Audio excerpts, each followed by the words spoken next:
जी, अस्सलाम वालेकुम स्टूडेंट्स। अच्छा, उसके बाद हमारे पास जो है जो नेक्स्ट टॉपिक है बच्चों, 2.2.1.4 1.4 इनपुट एंड आउटपुट ऑपरेशंस। यानी इनपुट आउटपुट ऑपरेशंस कौन कौन से हैं वो ज़रा देख लेते हैं। Input and output operations allow you to interact with the user. अगर हमने यूज़र से इंटरेक्ट करना है, अभी हर दफ़ा हमने ना प्रोग्राम के अंदर इनपुट खुद से नहीं करना, हमने ना यूज़र से करवाना होता है। जब एक एप्लीकेशन बनती है वो यूज़र के लिए बनती है, प्रोग्रामर के लिए नहीं बनती। तो हम तो प्रोग्राम में अपने टेस्टिंग के लिए यूज़ करते हैं ना, वैल्यू पुट करके। लेकिन एक्चुअली जो हमारा प्रोग्राम या सॉफ्टवेयर होता है वो यूज़र के लिए होता है। और यूज़र दुनिया में कहीं पे भी बैठा हो सकता है। तो यूज़र वो जो इनपुट करेगा रियल टाइम में, टाइम ऑफ एग्जीक्यूशन के ऊपर, और उसको जो वैल्यू डिस्प्ले होगी उसके लिए कौन कौन से फंक्शन है, कैसे होंगे। ठीक है जी। तो अब हमारे पास क्या है, you can ask the user to enter data. हम यूज़र से पूछते हैं प्लीज़ एंटर योर डाटा। जैसे आप कोई फॉर्म फिल करते हैं यूनिवर्सिटी का, या कोई भी आप जो है कोई जीमेल अकाउंट बना रहे हैं, वो आपसे पहले इन्फॉर्मेशन पूछता है, please enter your name, your father name, your country etcetera, and display information to the user. और उसको वो क्या करेगा, वो इन्फॉर्मेशन को डिस्प्ले करेगा। अब इनपुट क्या है, use the input function to get user input. User से इनपुट लेने के लिए हम इनपुट फंक्शन यूज़ करते हैं, ये वाला फंक्शन है इनपुट का। The input function display a message on the screen. ये मैसेज को डिस्प्ले करता है and waits for the user to type something. और आपके पास वो मैसेज को डिस्प्ले कर भी सकता है, नहीं भी कर सकता। हम प्रॉम्प्ट उसमें लिख भी सकते हैं, नहीं भी लिख सकते, लेकिन लिखेंगे ज़्यादा अच्छी बात है। और वो अपना कुछ लिखता है फिर एंटर करता है। The text entered by the user is then stored in a variable. For example, please enter your name. आपसे वो पूछेगा जी एंटर योर नेम, और ये रुकेगा कर्सर, वो आप अपना नेम लिखोगे और इनपुट का फंक्शन उस नेम को लेके वेरिएबल में स्टोर कर देगा। तो अब ये हमारे पास क्या है, ये इनपुट फंक्शन है, हम यूज़ करते हैं। अच्छा, इनपुट फंक्शन करने के लिए हमारे पास क्या है, मुख्तलिफ तरीके होते हैं, इसकी वेरिएशन देख लेते हैं। और आप लोग भी साथ साथ इसकी प्रैक्टिस करो। फॉर एग्जांपल मैं यहाँ पे इसकी डिफरेंट किस्म की हम वेरिएशन डिफरेंट वर्क कर लेते हैं। मैं यहाँ फॉर एग्जांपल नेम को इनपुट करता हूँ, और अगर मैं यहाँ पे सिंपली कुछ भी ना डिस्प्ले करूँ, बच्चों आपको किसी को पता लगेगा कि ये क्या चीज़ है। यहाँ मैं करता हूँ यूर नेम। देखो, अब हमारे पास क्या है, मैं इस प्रोग्राम को रन करता हूँ। ये इनपुट का फंक्शन है। इसके अंदर हमें डबल कोट के अंदर, डबल कोटेशन के अंदर या सिंगल कोट्स के अंदर कुछ ना कुछ लिखना होता है ताकि यूज़र को एक मैसेज डिस्प्ले हो। मैं नहीं लिखता, क्या डिस्प्ले होगा, देखो यूज़र को कुछ डिस्प्ले नहीं हो रहा। अब मुझे क्या पता यूज़र ने क्या लिखना है। अब मैं फॉर एग्जांपल मैं लिख देता हूँ जी 39। अब वो कहेगा यूर नेम 39, फिर पता लगेगा अच्छा जी यहाँ पे नेम पूछा गया है, वो समझा शायद कोई एज पूछ रहा है, वट एवर। तो इसी तरीके से जब हम यहाँ लिखेंगे ना एक मैसेज, हम कहेंगे जी please enter enter your name. आप अपना नेम इनपुट करो, ठीक है ना। अब इसका मतलब ये है कि यूज़र को एक मैसेज डिस्प्ले होगा। अब जरा कि इसको दोबारा रन करते हैं। अब वो यहाँ पे आ रहा है प्लीज़ एंटर योर नेम। मैं अपना नेम लिखता हूँ जी मोहम्मद अशरफ सिद्दीकी।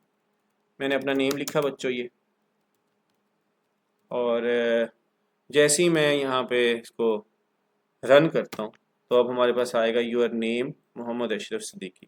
हम यहाँ पे ग्रीटिंग मैसेज लिख सकते हैं, welcome, welcome on board, what ever, जो भी आप इस पर लिखना चाहते हो बच्चों आप लिख सकते हो। ठीक है जी, welcome to the college, welcome to university etcetera. अब आप कोई भी मैसेज इसमें लिखना चाहते हैं लिख सकते हैं। तो ये पहला तो ये है कि आप कोई मैसेज लिखेंगे, और ये इसको प्रॉम्प्ट बोलते हैं, और उस तरीके से फिर हम इसमें वैल्यू को असाइन कर सकते हैं।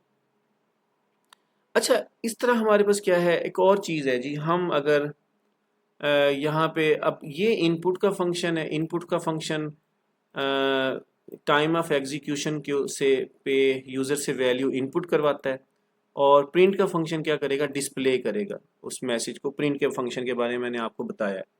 तो ये सिंपल सा टॉपिक यही कह रहा है हमें।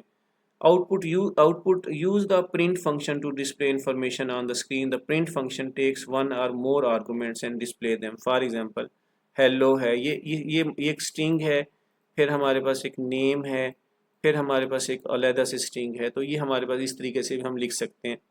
तो एफ स्ट्रिंग लिखेंगे ज़रा ज़्यादा अच्छा है। ये आपको सारी वेरिएशन आनी चाहिए कि प्रिंट फंक्शन में कैसे कैसे लिख सकते हैं। तो ये एक मैसेज है जी, ये हमारे पास डबल कोटेशन के अंदर होगा। यहाँ पे आपका नेम होगा जो आप इनपुट करोगे, जो आपने किया होगा, और उसके बाद यहाँ पे भी एक्सक्लेमेशन साइन आएगा। तो इस तरीके से हम इसको इनपुट कर सकते हैं। इसी करके देख लेते हैं। जैसे फॉर एग्जांपल मैं यहाँ से इस कोड को हटा देता हूँ और यहाँ पे इसी कोड को लिखता हूँ जो बुक वाला कोड है, ताकि आपको पता लग जाए एक्चुअली कोड कैसे काम करता है। तो मैं इसको यहाँ प्रिंट कर देता हूँ और इसको मैं अब बैक ले जाता हूँ थोड़ा सा। अच्छा जी, अब इस कोड को ज़रा देखिएगा। मैं इसको रन करता हूँ। क्या एरर है जी इसमें? प्रिंट, हाँ, इंडेंटेशन का फ़र्क लग रहा है मुझे।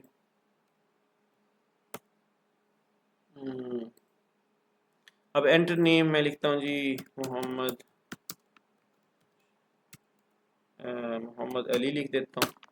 अब यहाँ देखो, हेलो मोहम्मद अली। अब हेलो कौन सा है? ये वाला है, ये हेलो, इस वजह से। अच्छा जी, यहाँ पे कॉमा भी आएगा, प्रिंट होगा। डबल कोटेशन नहीं प्रिंट होगा, ये साइंटैक्स का हिस्सा है। प्रिंट यही होगा जो इसके अंदर है, डबल कोटेशन के अंदर। कनकैटिनेट, जब स्ट्रिंग को जोड़ते हैं तो हम क्या लगाते हैं यहाँ पे? प्लस का सिंबल हम लगा सकते हैं। आपको नेम को डिस्प्ले करना है, प्लस लगा सकते हैं। कॉमा सेपरेटेड भी कर सकते हैं, फिर भी चलेगा, कोई इशू नहीं है। और मोहम्मद अली, और उसके बाद हमारे पास क्या आएगा जी? यहाँ पे आखिरी एक्सक्लेमेशन ये आएगा। कॉमा लगा के देखते हैं क्या फ़र्क होता है जी इस कोड में और इस कोड में। कोई फ़र्क है तो चेक करते हैं। मैं लिखता हूँ जी यहाँ पे मोहम्मद, सेम कोड है, कोई फ़र्क नहीं है। आप प्लस भी लगा सकते हैं, आप कॉमा भी लगा सकते हैं। अच्छा, इसके अलावा हम क्या कर सकते हैं जी? और बताएं, और क्या कर सकते हैं हम? ऐसे भी कर सकते हैं। एफ स्ट्रिंग हम लिखेंगे जी वेलकम, और यहाँ पे मैं कॉमा लगा दूँ, और सेम उसी तरीके से हम यहाँ लिख देते हैं नेम, और यहाँ पे एक्सक्लेमेशन सिंबल आ जाए। तो ये ज़्यादा इजी है, क्योंकि एक ही डबल कोटेशन लगाएंगे, एक ही क्लोज करेंगे, बार बार उसको लगाने की, क्लोज करने की ज़रूरत नहीं है। अब इसका ज़रा देखिएगा जी, मोहम्मद अशरफ। तो मैंने लगाया, सेम आपके पास इसी तरीके से आउटपुट आ गया। तो ये अब हमारे पास, आपको पता होना चाहिए कि इनपुट का फंक्शन हम यूज़ करेंगे यूज़र से इनपुट लेने के लिए, और उसमें हम मुख्तलिफ़ किस्म के इनपुट्स ले सकते हैं। आगे हम पढ़ेंगे कि इंटीजर और फ्लोटिंग नंबर्स के लिए हम कैसे इनपुट लेते हैं, सो ऑन।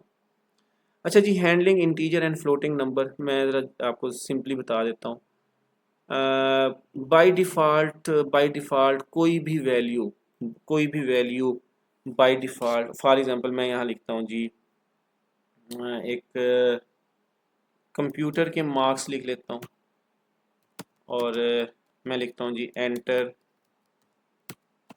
कंप्यूटर मार्क्स, और उसके बाद लिखता हूँ जी मैथ,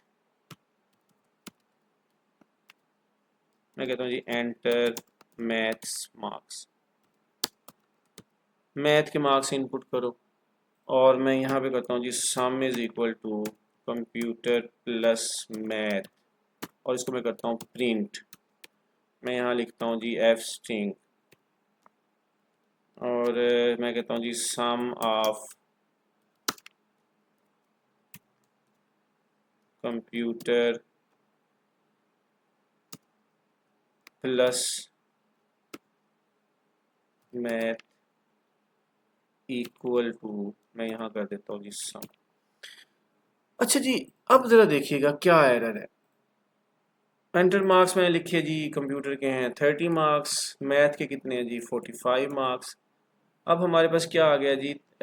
यहाँ पे सम ऑफ 30, हमारे पास क्या आ गया जी? Sum of 30 plus 45। अब वो 30 45 कर दिया, क्यों किया इसने? वैसे तो अगर 30 और 45, तो आंसर तो 75 आना चाहिए। तो इसके क्या रीज़न है जी, किस वजह से ऐसा हुआ? आपकी कुछ समझ आ रहा है जी आपको? मैंने आपको फर्स्ट नेम और लास्ट नेम के बारे में बताया था, स्ट्रिंग जोड़ देता है आपस में। अब बाय डिफ़ॉल्ट कोई भी चीज़ होगी, इनपुट फंक्शन उसको बाय डिफ़ॉल्ट स्ट्रिंग लेके जाता है। बाय डिफ़ॉल्ट वो स्ट्रिंग ही होगी। अब आपके कंप्यूटर के मार्क्स इनपुट का फंक्शन एज अ स्ट्रिंग ही ले रहा है, तो वो स्ट्रिंग कंसीडर हो रहे हैं। एक्चुअली जो 30 है वो स्ट्रिंग कंसीडर हो रहा है, 45 मैथ के मार्क्स वो स्ट्रिंग कंसीडर हो रहा है। और जब मैंने यहाँ पे कंकेटिनेट कर दिया तो इसका मतलब पता है क्या हुआ, इसका मतलब ये हुआ कि उसने 30 को और 45 को जोड़ दिया आपस में, जैसे उसने फर्स्ट नेम अहमद और लास्ट नेम खान को जोड़ दिया था। अब उसके लिए फिर क्या करते हैं हम ना एक इंट का फंक्शन यूज करते हैं। जब भी हमने कोई इंटीजर मैथमेटिकल ऑपरेशंस परफॉर्म करने हैं, अरिथमेटिक ऑपरेशन हो सकते हैं, कुछ डिफरेंट ऑपरेशन हो सकते हैं, तो इंटीजर वैल्यू है तो हम इंट लाजमी लिखेंगे, इंट का फंक्शन लाजमी लिखेंगे। अब होगा क्या, कोई भी मैसेज, ये एक प्रॉम्प्ट जनरेट होगा, यूज़र को मैसेज आएगा, यूज़र कोई भी वैल्यू लिखेगा, यहाँ तक स्ट्रिंग होगी और यहाँ पे वो इंटीजर में कन्वर्ट हो जाएगी और उसके बाद जो है ना आपके पास फिर जाके इसमें स्टोर हो जाएगी। अच्छा, अब इस प्रोग्राम को ज़रा चला के देखते हैं। अब मैं वही वैल्यू लिखता हूँ, देखें क्या आउटपुट आता है। वो कह रहा है जी क्या है इसमें गलती, यहाँ पे ज़रा डबल कोटेशन ब्रैकेट आ गई है और अब कोई गलती नहीं लग रही मुझे, होपफुली कि अब गलती नहीं है। अब मार्क्स वही, कंप्यूटर के मार्क्स हमारे पास 30 हैं, मैथ के मार्क्स हमारे पास 45 हैं, तो अब आंसर देखिएगा 75 है। अब इसका मतलब है ये इंटीजर में कन्वर्ट हो गया, इंटीजर में कन्वर्ट हो गया ये। तो जब भी आपने इंटीजर नंबर लेने हैं, ठीक है, तो उसके साथ इंट लाजमी लिखिएगा इनपुट फंक्शन से पहले, यानी वेरिएबल्स के फ़ौरन बाद, असाइनमेंट ऑपरेटर के फ़ौरन बाद आपने इंट का फंक्शन लिखना है।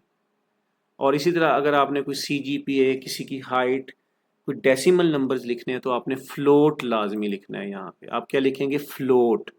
तो फिर आपने फॉर एग्जांपल अगर मैं यहाँ पे, आप लोग खुद करो इसको, वर्क करो इसके ऊपर, फ्लोट लिखेंगे।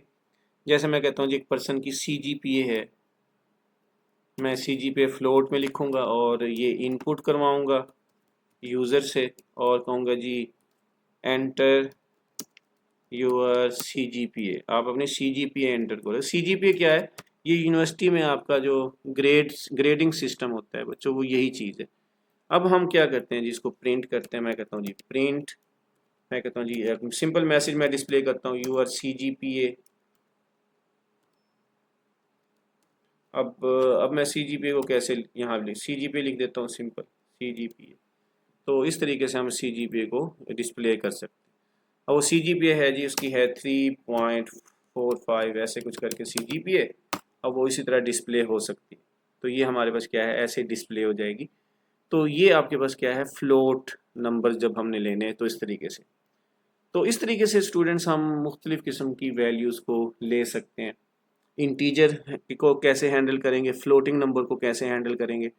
तो होपफुली कि आपको ये समझ आ गया होगा कि इंटीजर्स को, फ्लोट को। अच्छा, जब कोई स्ट्रिंग होगा, कोई नेम होगा, तो उसमें इंटीजर फ्लोट को लिखने की ज़रूरत नहीं है।